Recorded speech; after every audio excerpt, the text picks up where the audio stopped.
Hello everyone, myself Arpit Mishra and today I am going to discuss about the fuel system, that is ATA chapter number 28 and chapter number 12 from the topic. So guys, after this video I am going to upload 4 more videos based on the same topic, that is fuel system. So watch each and every video lecture of mine that is based on the fuel system only. So actually these video lectures will be based on Boeing 737 only. So the values I will mention in my video lecture is specifically for Boeing 737. So let's get started. In this video session I am going to discuss about the APU fuel feed system. So in my previous video lecture I have discussed about the fuel supply for the engines. So we have seen how fuel pumps are operating and how many pumps are involved in the fuel system for the supply of fuel to the engine. So now as you can see in this slide, मैंने यहाँ पे present किया है block diagram के through APU से fuel हम लोग कैसे और कहाँ से सप्लाई करते हैं, एपीयू में एक्चुअली फ्यूल हम कैसे और किस तरीके से सप्लाई करते हैं. तो अगर जैसे ये तो मैं पहले ही बता चुका कि हमारे जो जितने भी पंप्स हैं वो सारे एसी पावर ऑपरेटेड है. तो अगर AC fuel pumps operating condition में तब एपीयू को जो फ्यूल है वो सप्लाई होगा left side of the fuel manifold से. अभी मैं डायग्राम दिखाऊंगा, you will be able to understand nicely over there. If AC fuel pumps are operating, in that case fuel is supplied from the left side of the fuel manifold, whereas अगर AC fuel pumps are not operating, in that case fuel is suction fed from the main tank number 1.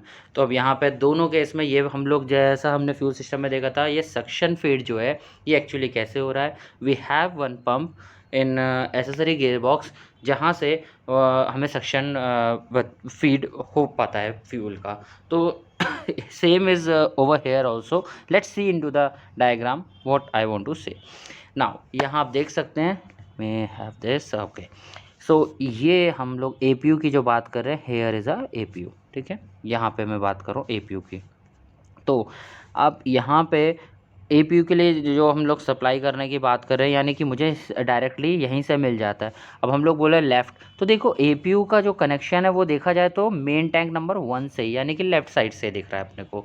ठीक है, तो इसीलिए हम लोग बोल रहे हैं वहाँ पे जो लाइन है वो मेन टैंक नंबर 1 या फिर लेफ़्ट साइड से हम लोग बात करेंगे. लेफ़्ट साइड से हम लोग इसका सेक्शन क्रिएट करते हैं. जो फ्यूल लाइन्स जा रही हैं वो एक्चुअली लेफ़्ट से ही जा रही हैं.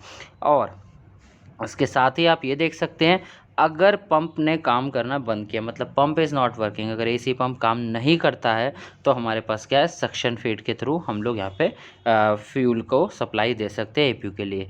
जो मेन टैंक नंबर 1 है वो यहीं पे है, उस मेन टैंक नंबर 1 से हम लोग सप्लाई दे सकते हैं. तो दिस इज़ हाउ हमारा जो फ्यूल का सप्लाई है for APU is getting done. तो यहाँ दो केस हुए, दो कंडीशन क्या क्या थी. वन इज़ दैट कि अगर पंप्स ऑपरेटिंग कंडीशन में तब तो नॉर्मली हमें फ्यूल सप्लाई होता रहेगा with the help of AC pump इसमें लेफ्ट मैनिफोल्ड से. वेयर एज अगर पंप काम नहीं कर रहे हैं तो हम इसमें भी सक्शन फीड के थ्रू एपीयू को फ्यूल सप्लाई दे देंगे कहाँ से, अगेन मेन टैंक नंबर 1 से, यानी कि लेफ्ट साइड से आप इसमें एपीयू में फ्यूल की सप्लाई दे सकते हो. बाईपास एपीयू बाईपास वॉल्व की जो बात हो रही है वो मतलब यहीं से आपका बाईपास हो रहा है. You can see in this diagram, ये जैसे इंजन बाईपास का ये दिखा रहा है, तो यहाँ पे ही बाईपास का वॉल दिखाया हुआ है, यहीं से आपको बाईपास होता हुआ दिखेगा. ठीक है, this is what the bypass के लिए. अब हम लोग जो अगला टॉपिक है, मतलब इसी में फ्यूलिंग, रिफ्यूलिंग और डीफ्यूलिंग की जो बात कर रहे हैं हम लोग, मैं दिखाता हूँ आपको अगला टॉपिक. तो उसमें हम लोग एक just give me a second, ये फ्यूलिंग डीफ्यूलिंग ग्राउंड ट्रांसफ़र. तो इसके लिए भी मैं पहले आपको इसी डायग्राम से बताता हूँ. अब हम जो बात करने वाले हैं वो बात करने वाले हैं इस सेक्शन की. मतलब ये है मेरा फ्यूलिंग स्टेशन, जहाँ से मैं मतलब रिफ्यूलिंग करनी है या फिर डीफ्यूलिंग करनी है मैं कर सकता हूँ. ठीक है, अब यहाँ से आप कनेक्शन देखिए, जैसे यहाँ पे पहले आप एक यहाँ पे देखिए, ये एक वॉल्व है, मैनुअल डीफ्यूलिंग वॉल्व. ये वॉल्व का क्या रोल है, ये वॉल्व हमारा एक कनेक्शन बना रही है फ्यूलिंग स्टेशन का इंजन फ्यूल फीड लाइन से. इंजन फ्यूल फीड लाइन बोले तो ये लाइन, ठीक है, ये लाइन जो जा रही है ये line engine fuel feed line है. वेयर एज कनेक्शन किससे, फ्यूलिंग स्टेशन से. ये दोनों का कनेक्शन बनाने के लिए ये हमारी जो मैनुअल डीफ्यूलिंग वॉल्व है ये यूज़ हो रही है. इसी मैनुअल डीफ्यूलिंग वॉल्व से आप क्या कर सकते हैं, अगर टैंक टू टैंक ट्रांसफ़र करना है फ्यूल वो भी कर सकते हैं. How you can do that, आपको इस क्रॉसफीड वॉल्व की भी ज़रूरत पड़ेगी। जो क्रॉसफीड वॉल्व है इसकी भी ज़रूरत पड़ेगी। ये ओपन हो जाएगी तो आप एक टैंक से दूसरे टैंक में डीफ्यूलिंग करवा सकते हैं इस वॉल्व की वजह से, ठीक है। नाउ अब ये तो एक चीज़ हुई, अब कैसे कराएंगे अपन। देखिए, आपने मैनुअल डीफ्यूलिंग वॉल्व को ओपन किया, ठीक है, ये वॉल्व ओपन हुई तो आपका फ्यूल यहाँ पे मतलब एक तरीके से यहाँ पे आना शुरू हुआ, फ्यूलिंग स्टेशन में वापस से आना शुरू हुआ। अब जब आना शुरू हुआ तो वो वापस से रिफ्यूलिंग कैसी होगी, मान लीजिए मैं ट्रांसफ़र की जो बात कर रहा हूँ वो कैसे कर रहा हूँ। तो आप देखिए, यहाँ से ये वॉल्व ओपन हुई, पहले ये वॉल्व ओपन हुई तो फ्यूल मान लीजिए इस साइड में मूव होना शुरू हो गया। फ्यूल आएगा, ये जो फ्यूलिंग स्टेशन है यहाँ से फ्यूल यहाँ पे फ्लो होकर इनमें से किसी भी, मान लीजिए मैंने मेन टैंक नंबर 1 से निकाला फ्यूल, तो वो फ्यूल आ गया, मान लीजिए इन्हीं लाइन के थ्रू से आ गया, जाएगा कहाँ से, इनमें से जिस पर्टिकुलर टैंक में आपको भेजना है वो वॉल्व ओपन हो जाएगी और उसके थ्रू से हम लोग सप्लाई दे सकते हैं उस पर्टिकुलर टैंक में। यानी कि टैंक टू टैंक ट्रांसफ़र की जो मैं बात कर रहा हूँ वो एक पर्टिकुलर टैंक से दूसरी एक लाइन के थ्रू से आएगा, जो मेन लाइन है जिसमें कलर कोडिंग दिख रही है आपको पिंक कलर की, वहाँ से सप्लाई होता रहेगा, यानी कि डीफ्यूल होता रहेगा फ्यूल। रीफ्यूलिंग के लिए यू हैव वॉल्व्स, ठीक है, वॉल्व्स में बात कर रहा हूँ, यहाँ पे ये जो वॉल्व लगी हुई है इन वॉल्व को आप उस पर्टिकुलर टैंक की वॉल्व ओपन कर देंगे, यहाँ से रिफ्यूलिंग हो जाएगी, यानी कि टैंक टू टैंक ट्रांसफर हो जाएगा फ्यूल का, ठीक है। दिस इज हाउ रिफ्यूलिंग और मतलब tank to tank transfer is getting done over there, ठीक है, दे फ्यूल स्टेशन पे। अब इसको पॉइंट वाइज देखते हैं हम लोग कि कैसे एक्चुअली ये काम होता है। Just give me a second. हाँ, सो पॉइंट वाइज देखते हैं हम लोग यहाँ पे क्या क्या मेंशन है। Rapid fueling and defueling is accomplish at the single point pressure fueling station in the right wing. तो राइट विंग पे ही आपने देखा फ्यूलिंग स्टेशन है, तो रैपिड फ्यूलिंग है या डीफ्यूलिंग है वो single point pressure fueling station in the right wing, वहाँ से सिंगल पॉइंट प्रेशर से डन की जाती है।